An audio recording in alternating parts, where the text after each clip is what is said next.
The United States remains committed to fighting increasing extremist settler violence. Over the past 10 months, we have sanctioned 33 entities and individuals, including today's actions, for their activities in the West Bank. These sanctions have targeted an ever-broadening array of actors, from individuals to organizations, for their roles in the escalating violence and instability. There is no justification for extremist violence against civilians, period. We are committed to working with Israel and the Palestinian Authority to de-escalate violence in the West Bank, which has cost the lives of too many Israeli and Palestinian civilians. The President and the Secretary have repeatedly stressed with their Israeli counterparts that Israel must do more to stop violence against civilians in the West Bank and hold accountable those responsible for it. But as we have also made clear, in the absence of such actions by the government of Israel, we will continue to take our own steps to hold those responsible for violent extremism accountable. And with that, Matt, congratulations on the Bills' victory yesterday. Thank you. Big one. Yes, it was big. Yeah. And it was good. Yeah. I'm glad that the whole country, with the exception of maybe Kansas City area, is happy. I'm not a partisan to either of those teams, so I won't speak to the relative goodness, but let the remarks stand. Well, thank you. Before we get back to the what I'm sure will be a lot of questions about the Middle East, I just wanted to ask you quickly about transition. Is there anything new to report on contacts between incoming team and state? So a couple things. With respect to the official transition process, no, there's nothing that has changed. I'll let other agencies speak to the memorandum of understanding process. My understanding is that there has not been a signed memorandum of understanding, which is what has to take place before the incoming administration's transition team can come start work here, getting briefed and getting access to information to proceed in the transition process. That process has not changed. There has been an additional contact I can read out. The Secretary phoned Secretary-designate Marco Rubio yesterday to offer his congratulations on his appointment and to pledge to him, as we have said publicly, that we will do everything within our power to make it a successful transition. Okay, and that was the extent of it? That was the extent of the call, yeah. Okay. Now, on to the, well, does anyone have another transition question? Did the Secretary talk about any policy issue? I'm not going to get into any further specifics other than that what I said, which is he called to offer his congratulations and pledged that we would work to make it a successful transition. So on the Lebanon front, there's a whole flurry of speculation and reports that something is in the works. Can you fill us in on where things stand there? So we continue to be engaged with our Israeli counterparts, with the government of Lebanon, with a number of other countries, both in the region and outside the region, to try and reach a resolution to the conflict across the blue line. As you know, we've been trying for some time to get a resolution that would see UN Security Council Resolution 1701 fully enforced, and we are making progress on it, but I wouldn't want to comment on it beyond that. Do you know if are people heading out to the region? Well, we always have people moving around various places in the region, but with respect to any travel to Lebanon, I don't have any to announce today.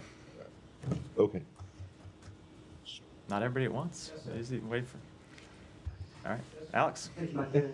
Front row is very demure today. It's like everybody else was watching the Bills game and celebrating. No. Can we just say that on the Middle East if he wants to? Sure. I just on Gaza. Yeah. And the aid situation, which does not seem to have improved significantly at all since last week in your announcement last week. What's the latest on that? So we have seen the situation improve, though to see the actual realization of all of those improvements, we do think will take some time. But we have seen the government of Israel take additional steps. They voted last week to allow 250 trucks per day in, and then in addition, the Prime Minister instructed the Minister of Defense to make every effort to get that level of daily truck deliveries up to 350, which is the number that we called for in the letter. As you know, they now have 5 crossings open. They reopened a crossing that had been closed. They opened a new crossing, things that we called for. They restarted the Jordan Air Force's corridor, something that we had called for. They removed 30 items from the dual-use restricted list, something that we had called for in the letter on behalf of a number of humanitarian organizations that had been calling for those steps to be taken. They restored deliveries to the north. They expanded the Mawasi humanitarian zone by 25%, something that we had called for in the letter.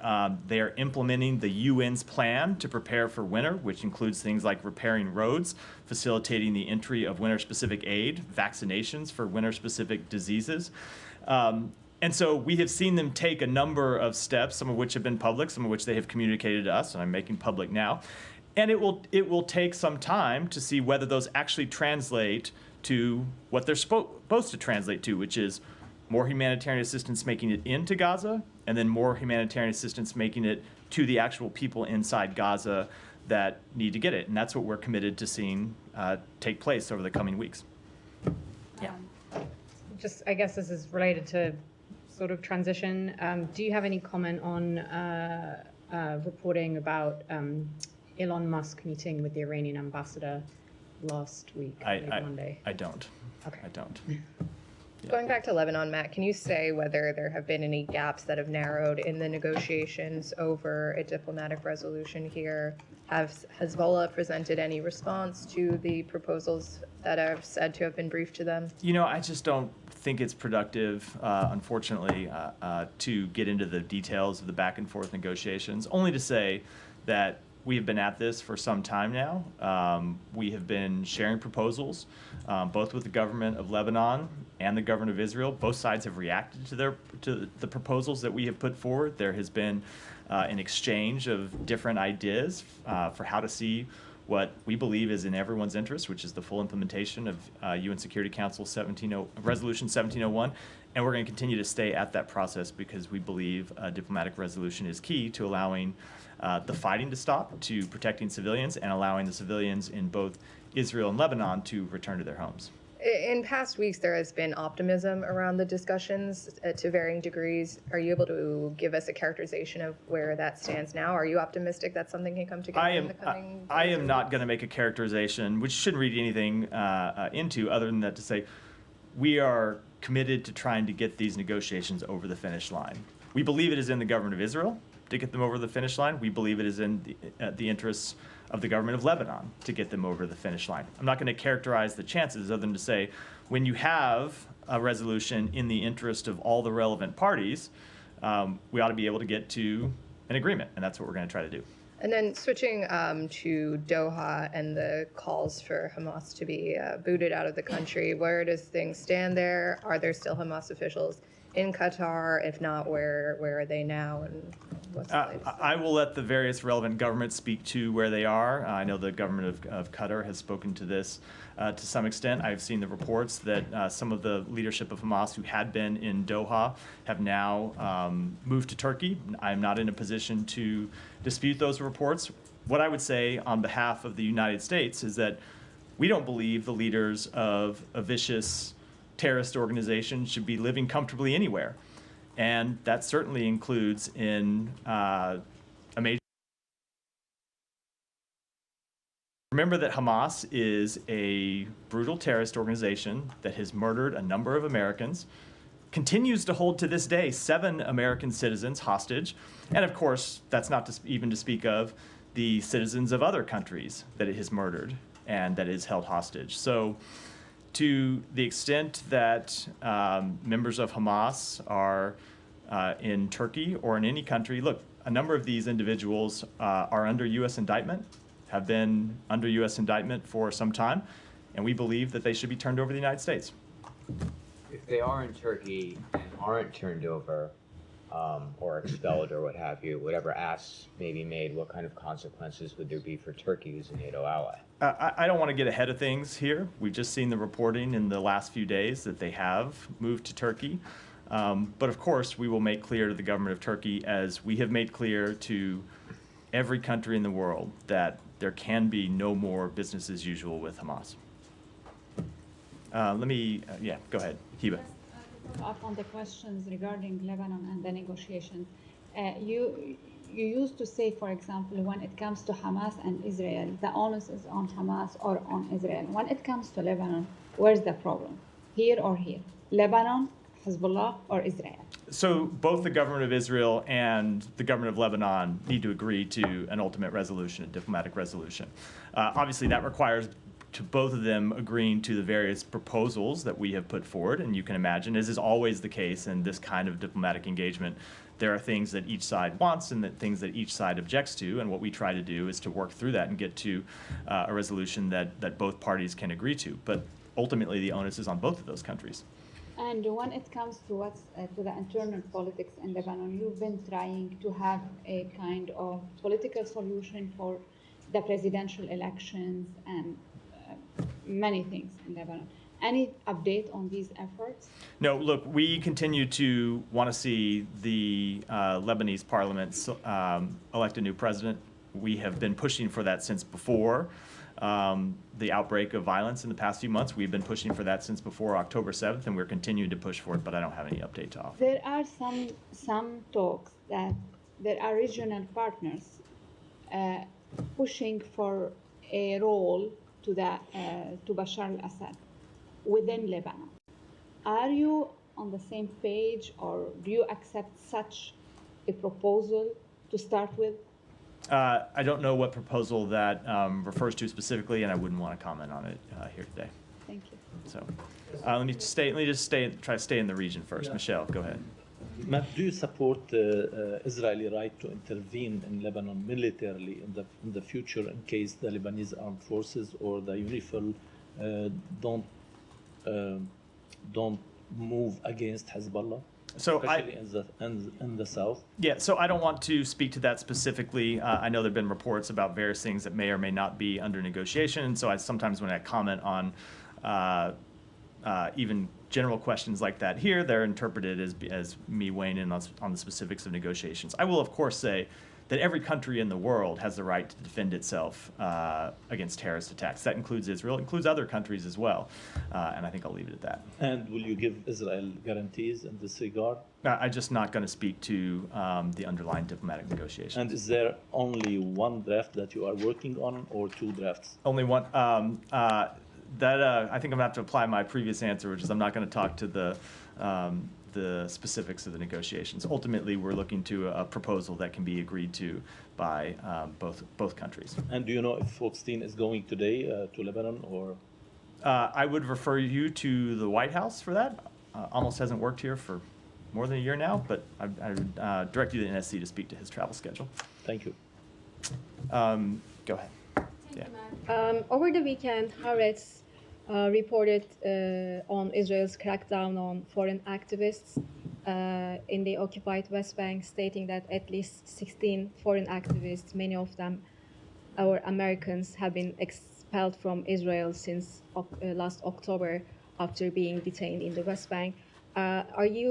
Have you seen these reports, and do you have any reaction? Do you believe that Israel is deliberately targeting foreign activists? Yeah, we have seen the reports, and we are currently gathering more information about them. I don't have any specific information to speak to, and so don't have any comment on them, but would say in general, we support the rule of law and due process, and will continue to advocate for these principles, especially when they pertain to the treatment of U.S. citizens. And one more on this, activists being targeted. Turkish-American activist Ayşenur Egi was also killed by Israel in the West Bank 69 days ago, and there has been no accountability to this day. Eyewitnesses say she was deliberately targeted by Israeli forces. The last time I raised this issue at the briefing, you told me that you were pressing Israel for answers. Have you received any answers? Do you have any update? No, I don't have an update. That continues to be the case. We have been in contact with the government of Israel, including very recently about this case, to make clear that we wanted to hear from them exactly what happened. As you know, the Secretary has said that it is unacceptable that anyone should be shot and killed just for attending a peaceful protest. And we continue to press the government of Israel to conduct its investigation and to brief us on the results of that investigation. But I don't have an outcome to read out as of yet. Are there any steps that the State Department plans to take regarding this instead of, waiting for answers So as well? we want to see the end of the investigation before we speak to that, which does not mean that it is an open-ended timeline, right? There's a point at which.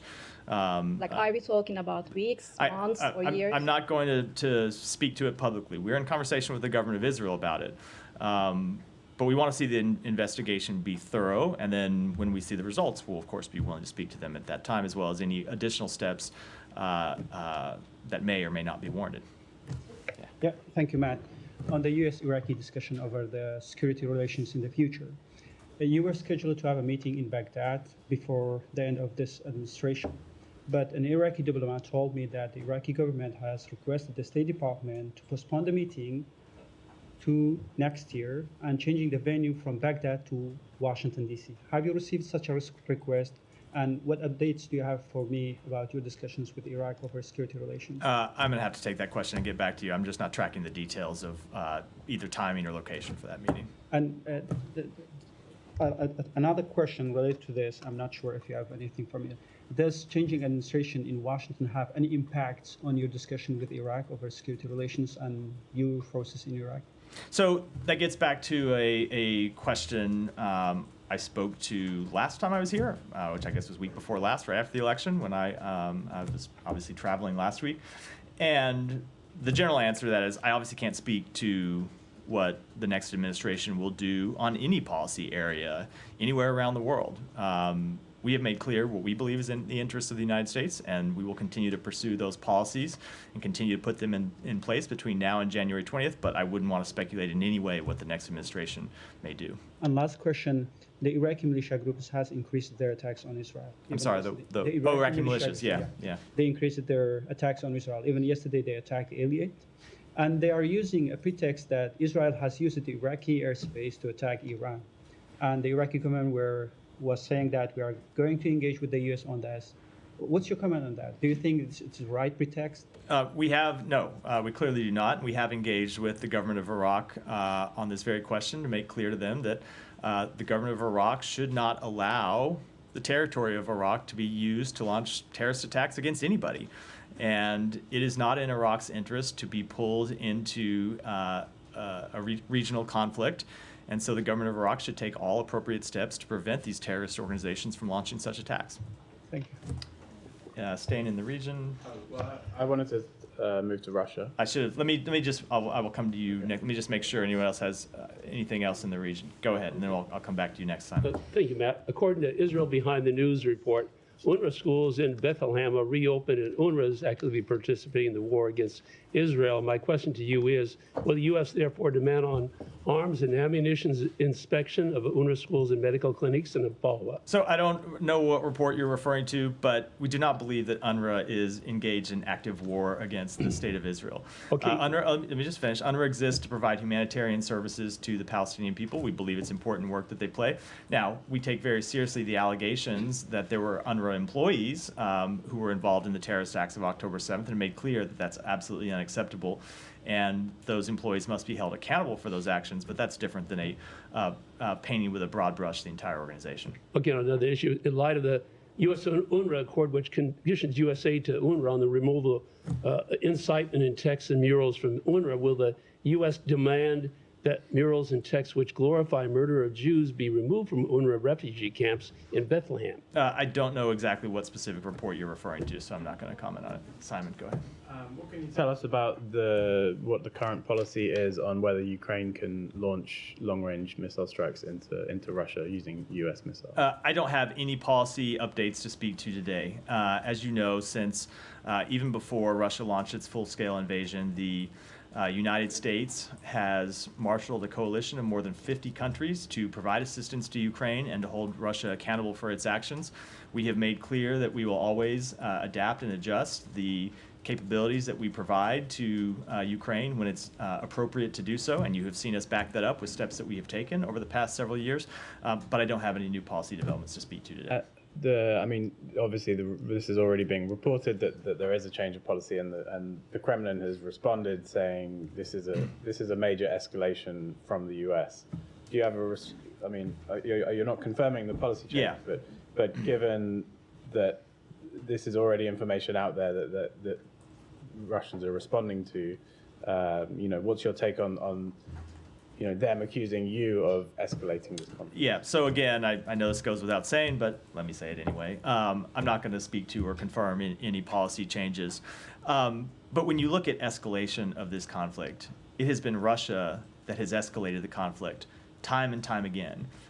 And that includes just in the recent month when Russia recruited the deployment of more than 11,000 North Korean soldiers who are now on the front lines in Kursk, engaging in combat operations against the Ukrainian military. That is a major escalation by Russia, bringing in an Asian military to a conflict inside Europe. And as we said, as the secretary said, our response to that would be firm. And the supporters of Ukraine's response to that needed to be firm. And we will continue to do what is appropriate to hold Russia accountable for its actions, including its escalatory actions, and to hold North Korea accountable for its escalatory actions. The Russians say that they can just deploy whoever they like to Kursk because it's inside their own country. What's the kind of principle here that a country can't bring in other troops to defend? So the first principle that we need to remember, of course, and I know you haven't forgotten this, but for everyone else, is that it is Russia that started this war by invading the sovereign territory of its neighbor. Russia that invaded Ukraine supported proxy war in 2014, and then that launched a full-scale invasion of Ukraine in 2022. And so if Russia wanted to stop the attacks on its territory, it's the aggressor here. And it could withdraw from Ukraine. It could stop targeting Ukrainian civilians. It could stop targeting Ukrainian civilian infrastructure. It could stop occupying Ukrainian territory. So it matters very much who is the aggressor in this conflict and who is the victim. But the fact that Ukraine is defending the occupation of its territory by launching attacks inside Russia in no way justifies the escalation of this conflict by introducing a foreign army into conflict directly with Ukrainian soldiers. And you've said that since the election of Donald Trump as the president-elect, you've said you will surge remaining military assistance to Ukraine.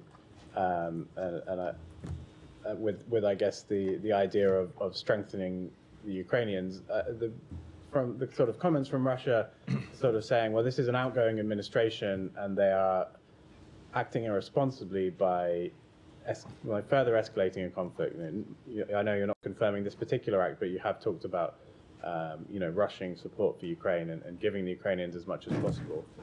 Is there a danger that you are fueling the fire of a conflict that your successor may have a different view on? The American people elected Joe Biden to a 4-year term, not to a term of 3 years and 10 months. And we will use every day of our term to pursue the foreign policy interests that we believe are on behalf, that we believe are in the interests of the American people. If the incoming administration wants to take a different view, that is, of course, their right to do so. And I expect in many cases they will do so. But it is our duty to fulfill the mandate that the American people gave to President Biden. And we will continue to do that. And I would add that when you look at the position of the American public on support for Ukraine, there has been overwhelming support among the American people, and there's been overwhelming support in Congress for providing this aid to Ukraine. So we're going to continue to provide it and get all of it out the door before we leave office. Yeah, Janet, go ahead. Thank you very much. Russia and North Korea. Russian Kremlin stated that even after the war between Russia and Ukraine ends, North Korean troops will remain stationed in Russia. What are your concerns about the integration of North Korean troops into Russian units? We continue to be greatly concerned about the security relationship between North Korea and Russia. And I think it's worth pointing out our concerns are not just because of the fact that North Korea has introduced its own forces onto the battlefield with Ukrainian soldiers, but what it is that North Korea might be getting in return. Seems very hard to believe that they sent 11,000 soldiers to fight in Russia, potentially die in combat against the Ukrainian military, without getting something in return. Now, we don't know what that may be, but it doesn't require a great leap of faith to believe that it is going to be something that is deeply destabilizing to security in Asia, which is why we have made those concerns quite clear to a number of countries in the region. North Korean Kim Jong-un said nuclear strengthening and announced that the preparation for war had been completed. How do you assess the nuclear alliance between North Korea and Russia? I just don't have any assessment at all to offer from here. Nike. Yeah, just follow up on Simon's question. Do you have anything to confirm the veracity of a news report that following a nod from the United States, France and UK have actually decided to allow Ukraine to use long-range fires to strike deep within Russia, including the Storm Shadow missiles? I don't think you will be surprised at my answer, Nike. Having not been willing to confirm these reports about U.S. involvement, I'm certainly not going to speak to involvement on behalf of other countries. During your recent meetings with European officials, what sense do you get regarding the land for peace? Regarding land for peace, so I will say that when we were in Brussels last week and the Secretary met with a number of his foreign counterparts, met with the Secretary General of NATO, briefed the NAC and received updates from representatives of a number of NATO countries, and of course met with his British counterpart and had a number of other conversations over the past few weeks. What we have heard consistently is that it is for Ukraine to decide if it wants to enter into negotiations, when it enters into negotiations, what the parameters of those negotiations would be. That has been our policy, that it's up to Ukraine to make those decisions, and that has been the policy of our allies and partners, and we have seen no change in that policy by our allies and partners. But I do think it's always worth adding, when we talk about potential negotiations, that we have seen no change in posture by the government of Russia when it comes to negotiations. And you just have to look at the deadly attacks that Russia has launched against Ukraine over the past few days to see that far from showing any willingness to enter into negotiations, they continue to look for ways to escalate the conflict. Was there a growing acknowledgement that countries may be forced to accept a political reality?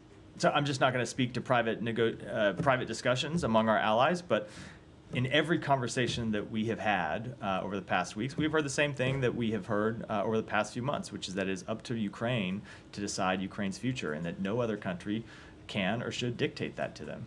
And if I may ask a transitional question, sorry about that. China House, how do you assess the future of the operation of China House given a State Department structure is expected? Yeah, so again, I'm a little loath to predict the future under the incoming administration. I will speak on behalf of this administration and say that we have seen the work of China House to be absolutely instrumental to the policies we have pursued to manage our competition with China appropriately and to rally our allies and partners to the threat that China poses in many cases. And we think that work is important, and we're going to continue that work. But as to what changes the incoming administration will make, I obviously can't speak to those. Thanks. Yeah. Regarding Ukraine aid more broadly, of all the aid packages that have been sent so far, such as the $425 million announced on November 1st, how much is yet to be dispersed, and is the expectation that that'll all be dispersed by January 20th when the new administration? So when it comes to the provision of security aid and how much is left in stock, I'd refer you to the Pentagon to speak to that question. I know that they have spoken to that at various times in their daily briefings. have a number in my memory, but I'm afraid if I try to pull it down, I'm going to get it wrong. So I'd refer you to them to speak to how much of that appropriated security assistance is remaining. But when it comes to that security assistance, we are committed to getting all of it out the door before January 20th. And just as a follow-on, as you said, the Biden administration have 2 months and 2 days left. How typical or atypical would it be for an administration to take such a significant foreign policy decision in its last stretch?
Harmful value at this. I don't have any comments by about the diplomatic engagements by the government of Germany, who is, of course, a close ally of the United States. Thank you. Go ahead. Thanks, Matt. An Indian citizen, Anmol Bishnoi, was detained in California by the U.S. Immigration Department last week.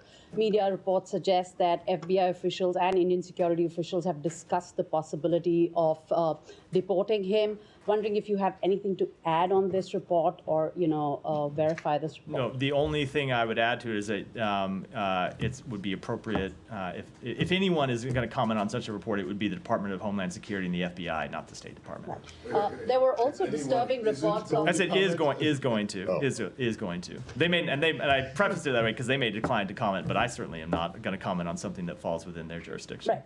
There were also disturbing reports of mob violence when a political gathering of Awami League in Bangladesh was attacked for peaceful protests, public attacks on women, minorities attacks, journalists jailed, and press access cancelled. Critics of the interim government suggest that the 15th August students' monsoon revolution is taking the country back to the conditions from where it all started. We heard Vedant condemning it here from the podium, but have you had any engagements with the Bangladeshi interim government on this particular issue? I'm not going to speak to private diplomatic engagements from here, but we have made clear to the government of Bangladesh, as we make clear to countries all around the world, that we support the right to peaceful protest, and that in no way should any government engage in violent crackdowns on peaceful protests. And one last one. Yeah. Bangladesh Attorney General pushed for change in the constitution to remove the word secular from the constitution amid growing attacks on religious minorities. Wondering if you have anything to add. I'll take that back and see if we have anything to say about it. Go ahead.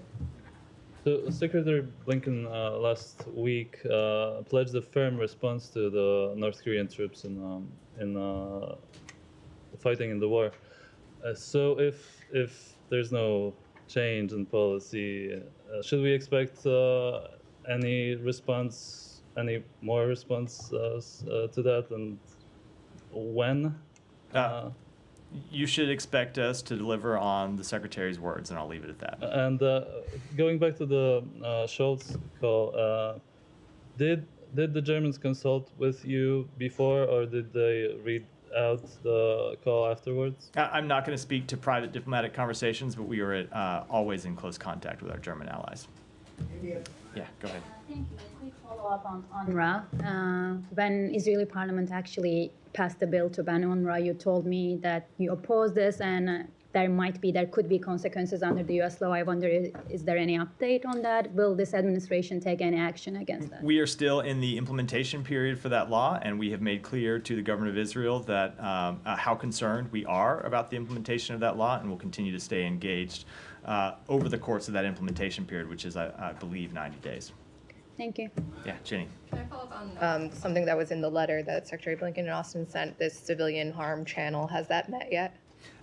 I am not aware if it's met yet. I know we were working to set up the meeting. I was traveling last week. I don't actually know whether the meeting has taken place, but we're looking to get it established. And then on the West Bank, there was another round of sanctions today, as you previewed at the top. But where's the thinking on sanctioning Ben-Gvir and Smotrich? So I'm never a push from congressional Democrats for you guys to do so. So I think you know the answer I'm going to give here, which is I'm never going to talk about potential sanctions targets before we take such an action. Just as if you had asked us last week if we were going to sanction any of the organizations that we sanctioned today, I would have said we're not going to speak to potential actions. But we do mean it when we say the government of Israel needs to take further actions to crack down on those responsible for extremist settler violence. And if they don't, we are committed to taking our own actions. Would you support your partners sanctioning these two Israeli ministers, as the Brits have suggested they would be willing? I'm not going to speak to hypotheticals. These are the type of things that we discuss with them privately, but I think we ought to leave it at that. Yeah, Simon. Different subject. There was a statement about Tom Perriello going to Sudan, or he's already there, I believe. And the Sudanese government put out a statement talking about some of the meetings that have happened that he had discussed with the Sovereign Council there. Several suggestions about I think it's mostly about humanitarian aid and a political process to end the war. Is there anything you can tell us about what those suggestions have been from the Special Envoy? So just speaking generally, without getting the specifics of his meetings today, he was in Sudan to engage with Sudanese officials, including President Burhan, and other members of Sudanese civil society, to make clear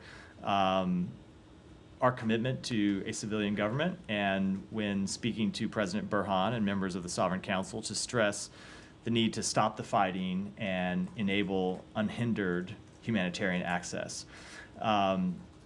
So when he met with Sudanese civil society members, he talked about the humanitarian work across ethnic lines to provide emergency assistance to vulnerable communities and internally displaced persons, including women. And he pressed with the government the need for further steps, given the scale and need the challenge to allow humanitarian assistance in. This conflict continues to not get the attention I think it merits from the world, given the scale of the suffering, given the scale of the death, given the humanitarian assistance problem. And so we were there to continue to press the government to do all it can to not hinder the provision of humanitarian assistance. And of course, we ultimately continue to want to get to a ceasefire and an end to the fighting. Did General Burhan agree to some of these things that you're suggesting? I don't have a further readout of the meeting. I haven't talked to Tom since the end of those meetings, which were just today. So I don't have a specific readout to what the general might have said. Is part of that like these relief corridors to get aid into Al-Fasher, Sennar, and parts of Khartoum? Let me take it back and either talk to the special envoy or his team and get you a more complete answer. Go ahead. Back to the Ukraine issue. On the reported permission for Ukraine to use long-range missiles, regardless of who's responsible for escalation, are you able to give us an assessment of whether there will be an escalation going forward, and how did the United States... Of whether what? How, if there's an escalation going forward, and how did... By whom? I'm lost in the question, Yes. Can you give us an estimation as to if there will be an escalation, how will the United States cope with the situation? You mean like if there's a further escalation by Russia? No, I wouldn't want to preview how we might respond to a hypothetical situation. And is there any sort of interaction between the Secretary and his Russian counterpart at the G20? No. Matthew, good afternoon. Yeah. The Vatican Secretary of State Cardinal Pietro Parolin said, quote, on discussing the Ukraine war, quote, "This war risks dragging us into a nuclear confrontation, a descent into the abyss." He just said that. What's the State Department's reaction to that statement by the Cardinal? That we want to see the war end in a way that provides a just and lasting peace for Ukraine. But the way for that to happen is for Vladimir Putin to end his attacks on the people of Ukraine. But the war is now 1,000 days old as of tomorrow. Simply, who's winning and who's losing? I am not going to give you a day-to-day battlefield assessment here, but if you look at what Ukraine has done, going back to the beginning of this conflict, at least to the full-scale invasion, we have seen them win the Battle of Kyiv and stop Kyiv from falling when many predicted that it would fall within a month, certainly within weeks. We have seen them take back somewhere around half of the territory that Russia occupied. We have seen them in recent weeks occupy territory inside Russia and continue to defend it. So the Ukrainian forces have performed admirably up against, let's remember, a much bigger country with a military that was much larger at the outset of this conflict, with a military that had much more advanced equipment at the outset of this conflict, a gap that we have in many respects bridged through the provision of our assistance. So I'm not going to make any predictions about the future of this conflict, but I'll say if you look back at the way the Ukrainian military has performed over the past 2.5 years, they have performed not just with valor and with dedication, but with real results. How does it all come to an end then? I'm not going to make any predictions about how it comes to an end, but we want it to come to an end in a way that respects Ukraine's territorial integrity, that respects its sovereignty, and that doesn't reward a dictator who is intent on pursuing the acquisition of land through force. Go ahead.